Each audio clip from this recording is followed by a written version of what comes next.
Shalom, saudaraku yang dikasihi Tuhan. Hari ini jumpa kembali dengan saya, Pendeta Beta, dalam program Digital Ministry Persembahan Gereja Kristen Protestan di Bali. Dan hari ini kita akan bersama-sama merenungkan firman Tuhan yang dalam tema yang boleh disampaikan kepada kita, yaitu mengusahakan kesejahteraan ciptaan sebagai bagian dari Shalom. Ya saudaraku, mari kita akan terlebih dahulu datang kepada Tuhan di dalam doa sebelum kita bersama-sama untuk membaca dan merenungkan firman Tuhan ini. Mari kita satu dalam doa. Terpujilah Engkau Allah di dalam Tuhan kami Yesus Kristus, karena Engkau adalah Allah pencipta langit dan bumi. Engkau Allah yang mengasihi kami dan seluruh isi ciptaan-Mu. Dan pada hari ini kami bersama-sama hendak merenungkan firman Tuhan yang hendak Kau perdengarkan bagi kami. Karena kami tahu bahwa Engkau menghendaki kami untuk selalu ada dalam shalom, damai sejahtera-Mu, ketika kami boleh hadir di dunia ini dan juga boleh menjaga dan memelihara akan seluruh ciptaan-Mu. Karena itu ya Tuhan, berkati ketika kami membaca firman-Mu, kiranya Roh Kudus Tuhan berbicara kepada kami dan menolong dan memampukan kami untuk mengerti, dan terlebih lagi untuk firman-Mu dapat berdiam di dalam hati kami dan kami lakukan dalam kehidupan kami setiap hari. Inilah doa kami Tuhan, kami menyambut firman-Mu hanya di dalam nama Tuhan Yesus. Amin. Ya saudaraku, mari kita akan membaca firman Tuhan yang terambil dalam kitab Roma 8 ayat 19 sampai 22. Demikian firman Tuhan bagi kita semua. Sebab dengan sangat rindu seluruh ciptaan menantikan saat anak-anak Allah akan dinyatakan. Sebab seluruh ciptaan telah ditaklukkan kepada kesia-siaan, bukan oleh kehendaknya sendiri, tetapi oleh kehendak Dia yang telah menaklukkannya.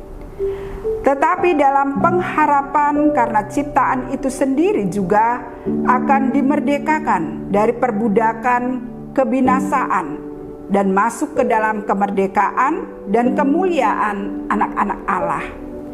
Sebab kita tahu bahwa sampai sekarang segala ciptaan sama-sama mengeluh dan sama-sama merasa sakit bersalin.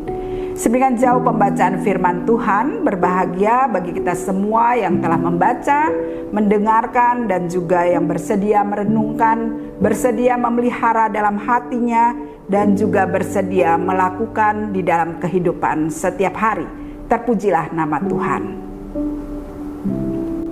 Saudaraku yang dikasihi oleh Tuhan Yesus Kristus, demikian firman Tuhan yang kita telah baca. Kiranya berbahagia bagi kita semua yang sudah membaca firman Tuhan, merenungkan, dan yang bersedia untuk memelihara firman di dalam hatinya, dan juga bersedia melakukan di dalam kehidupan setiap hari. Terpujilah nama Tuhan. Saudaraku, di bulan Juni ini kita diingatkan bahwa kita diajak bersama-sama memperingati akan Hari Bumi, dan itu tepatnya pada tanggal 5 Juni. Dan saat ini kita telah memasuki bulan Juli di tahun 2025. Di dalam perenungan kita juga diingatkan bagaimana kita untuk damai dengan ciptaan. Namun pada kenyataannya kita tahu bahwa dunia di mana kita tinggal saat ini itu tidak sedang dalam baik-baik saja. Dunia yang kita tempati sekarang ini mengalami sakit bersalin seperti yang disampaikan oleh firman Tuhan dalam kitab Roma pada hari ini yang kita baca, di mana Tuhan mengatakan bahwa bumi seluruh ciptaannya sedang mengeluh sakit bersalin.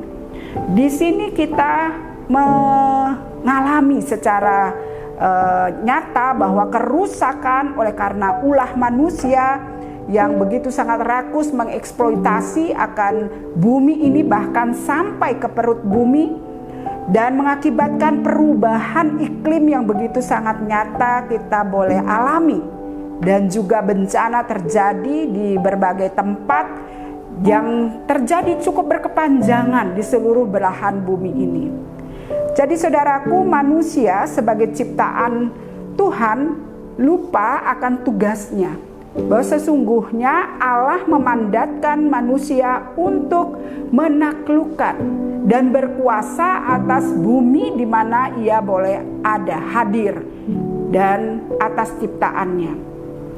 Jadi kalau kita membaca di dalam Kejadian 1 ayat 28, dikatakan di sana bahwa mandat Allah untuk menaklukkan dan berkuasa, bukan untuk merusak, tetapi menaklukkan dan berkuasa. Jadi bukan memiliki konotasi yang negatif, namun kita diajak mengusahakan kesejahteraan ciptaan Tuhan.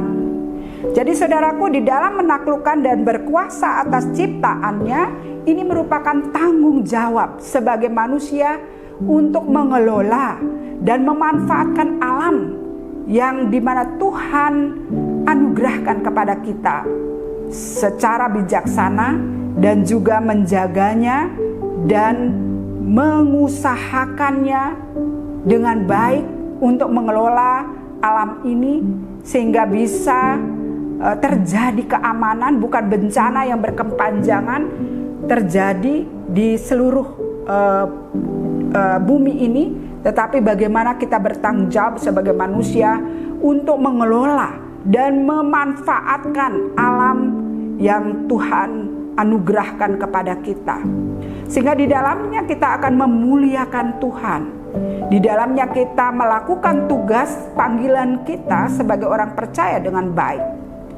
Jadi saudaraku, ketika kita diingatkan untuk menaklukkan, itu dalam bahasa aslinya kabas, artinya mengerjakan atau mengolah bumi sejajar dengan tugas